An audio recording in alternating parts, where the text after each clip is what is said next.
Bom dia, igreja. Bom dia, celeiro da família. Mais uma vez estamos aqui nesse domingo, um domingo de louvor e adoração ao Senhor.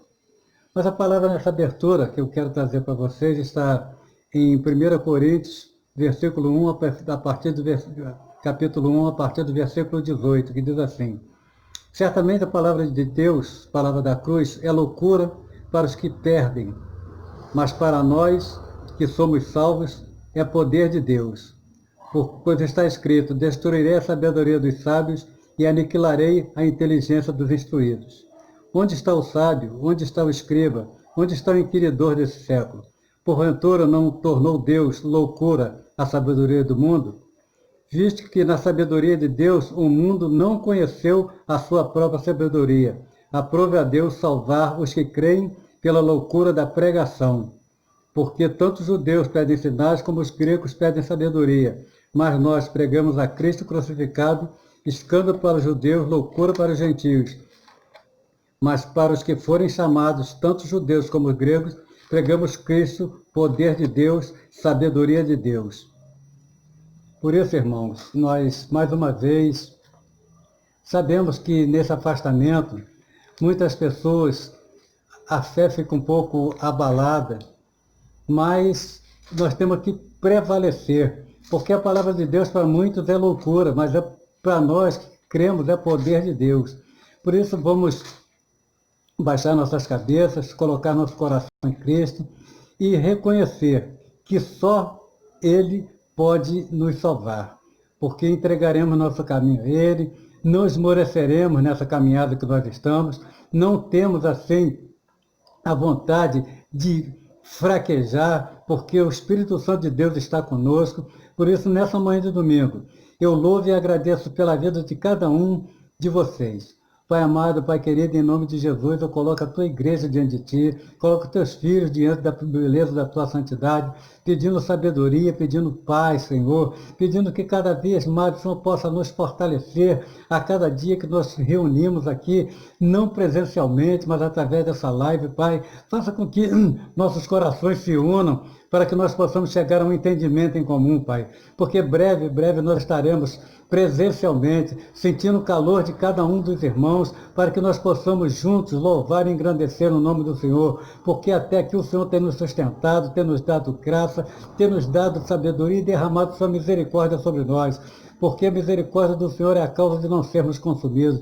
Por isso estamos firmes, Senhor, nesse propósito, Senhor, que é pregar a tua palavra. Muito obrigado, Senhor, mais uma vez pela vida de cada irmão que está assistindo essa live, pela vida de cada irmão do celeiro da família, pela vida de cada irmão da comunidade cristã de renovação espiritual de Nova Friburgo. Nós louvamos, te agradecemos e te bendizemos em nome de Jesus. Amém. Nesta manhã, Senhor, também queremos orar pelos dízimos, pelas ofertas, agradecendo ao Senhor por cada vida, por cada dizimista na casa do Senhor, cada dizimista do celeiro da família, porque em Malaquias 3,10 diz: Trazei todos os dízimos à casa do tesouro, para que haja mantimento em minha casa. Fazei prova de mim, diz o Senhor dos Exércitos, se eu não abrir as janelas do céu e derramar sobre vós bênçãos sem medidas. Senhor, Pai amado, eu coloco cada um dizimista, cada um ofertante, cada membro do celeiro da família nas tuas mãos, aqueles que têm dificuldade de dizimar, Pai. Coloca no coração deles a necessidade de cumprir esse propósito, Senhor, essa ordenança que o Senhor deixou, Senhor, desde o Antigo Testamento, Pai. Por isso, em nome de Jesus, Senhor, venha abençoar cada dizimista, cada ofertante do celeiro da família e aqueles, Senhor, que estão desempregados, Senhor. O Senhor tem o poder de abrir uma porta de emprego para cada um deles, Senhor. Não só para que traga os dízimos à casa do tesouro, Pai, mas também para que possa sustentar seus familiares, sustentar a tua casa, dê provisão, Senhor, dê entendimento, Senhor, a essas pessoas, Senhor, dê-nos entendimento para nós caminharmos, Senhor, de acordo com os seus preceitos, de acordo com as tuas vontades, Pai. Por isso eu louvo e te agradeço em nome de Jesus. Amém e amém, Senhor.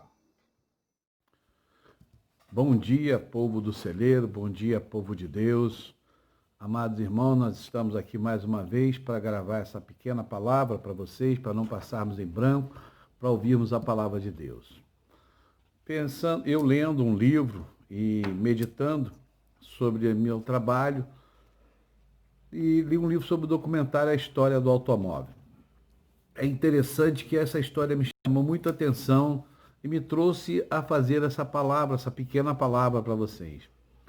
Porque nós, homens, não temos visto o valor da mulher na vida do homem. Pelo menos eu, quando não era cristão, eu não via. Hoje, quando eu conheci a palavra de Deus, eu vejo o valor da mulher na vida do homem.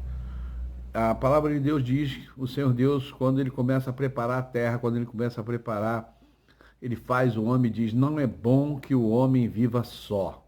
Não é bom que o homem viva só. Olha que coisa interessante esse versículo. Por que ele é interessante?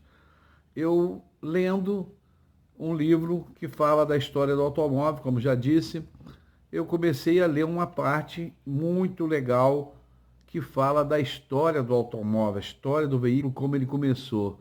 E poucas pessoas sabem, dizem que o brasileiro é amante do automobilismo, e muitas pessoas no mundo inteiro e em outros países também são amantes do automobilismo, mas poucas pessoas sabem que a importância do automobilismo, o automóvel surgiu por causa de uma mulher. O automóvel chegou mais rápido a nós por causa de uma mulher. Um engenheiro mecânico alemão, Karl Benz, ele começou a fazer um protótipo de um automóvel. Ele pegou o motor do trem, que era o motor a vapor, diminuiu esse motor, transformou esse motor em motor a explosão, sem vapor, e colocou esse motor a explosão. No início da época era feito até com etanol, era o álcool, e fez o primeiro automóvel, aquele automóvel que tem 3 rodas e parece até uma bicicleta, é uma carruagem misturada com uma bicicleta. E Karl começou a fazer e passeava com ele pela cidade, andava pela cidade, mas o invento dele não chegou à paixão das pessoas da época, dos empresários, dos fazendeiros, dos agricultores daquela época, porque não existia posto de gasolina, não tinha manutenção, não tinha como substituir as carroças, né? E aí Karl começou a decadência dele, quase falência, e Karl começou uma depressão, começou a ficar deprimido. Berta Benz, esposa de Karl, pegou esse veículo num dia, levantou bem cedo, seu marido ainda dormia, arrumou seus 2 filhos, botou esse carro a funcionar. Na época era muito difícil uma mulher fazer um carro funcionar, porque nós já pegamos ele com manícula. Eu ainda peguei ainda, né? Pessoas mais novas não pegaram. Isso é mais da minha época, do pastor Erdi. E nós pegamos ainda o carro com manícula. Mas a Berta pegou um carro que tinha uma roda central. Essa roda precisava ser impulsionada para esse veículo pegar e ela dirigir. Não tinha volante, era um guidão igual de bicicleta, muito mais difícil de dirigir.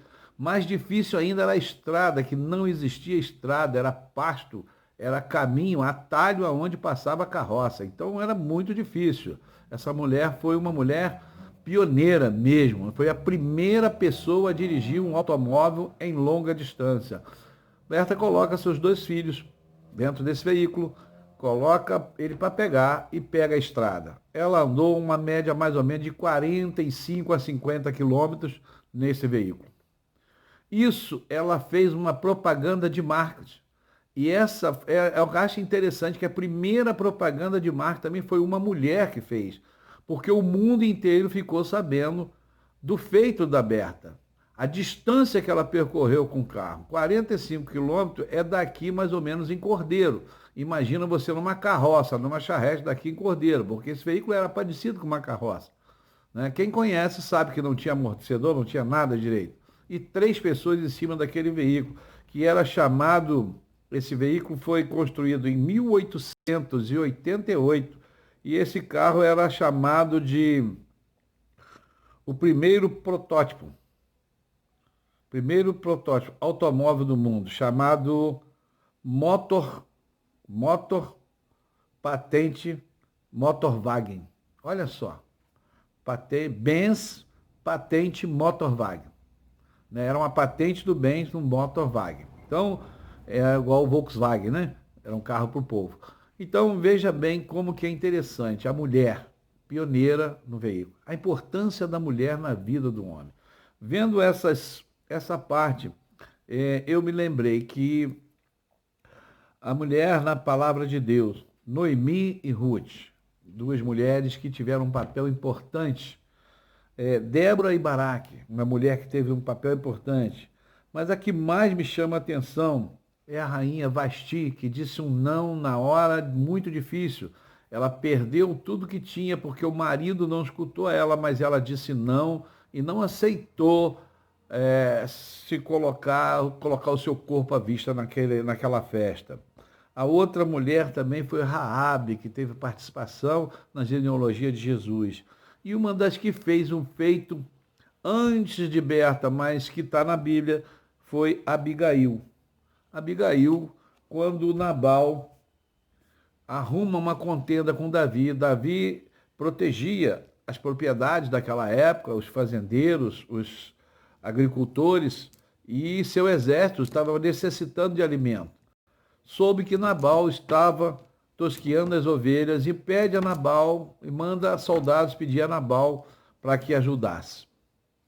Nabal, um homem rude, como fala no primeiro capítulo de 1 Samuel, capítulo 1 Samuel 24, 25, capítulo 1. Havia um homem em Mon que tinha suas possessões no Carmelo. Homem abastado, tinha 3.000 ovelhas, 1.000 cabras, e estava tosqueando as suas ovelhas no Carmelo. Nabal era o nome deste homem, e Abigail o de sua mulher. Esta era sensata e formosa, porém Nabal, homem duro e maligno, e todo o seu trato era ele da casa de Calebe. Então Nabal era um homem difícil de lidar, não tinha sensatez. Não é o caso de Carl Benz, que estava com depressão, mas Nabal cometeu uma insensatez. E quem conserta essa insensatez? Abigail. No verso 18 você vai ver que Abigail, quando soube que Davi vinha contra a casa dela, ia derrubar toda a casa. Eu não sei quantos filhos Abigail e Nabal tinham, nem sei se eles tinham filhos, porque eu não li o capítulo todo, nem entrei profundo nessa história. Mas ela tinha um lar, ela tinha uma casa. A Bíblia diz que a mulher sábia edifica sua casa.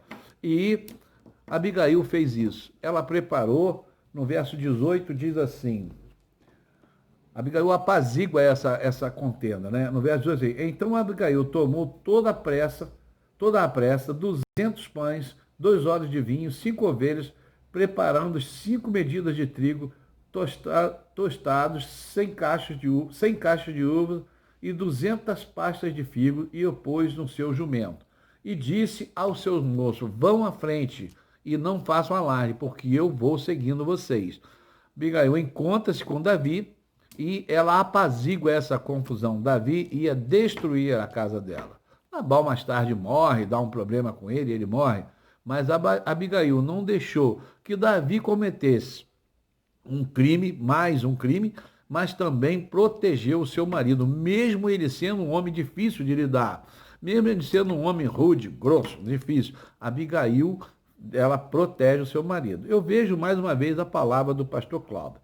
Quando uma pessoa na família, quando um se compromete em buscar o Senhor, diz sim para o Senhor, se compromete em mudar, em fazer diferença, toda a casa é salva. A casa de Nabal foi salva. Nabal não morre desse mal, Nabal morre de outra coisa. E Abigail, por ela ser uma mulher sábia e edificar a sua casa, ela salva a casa.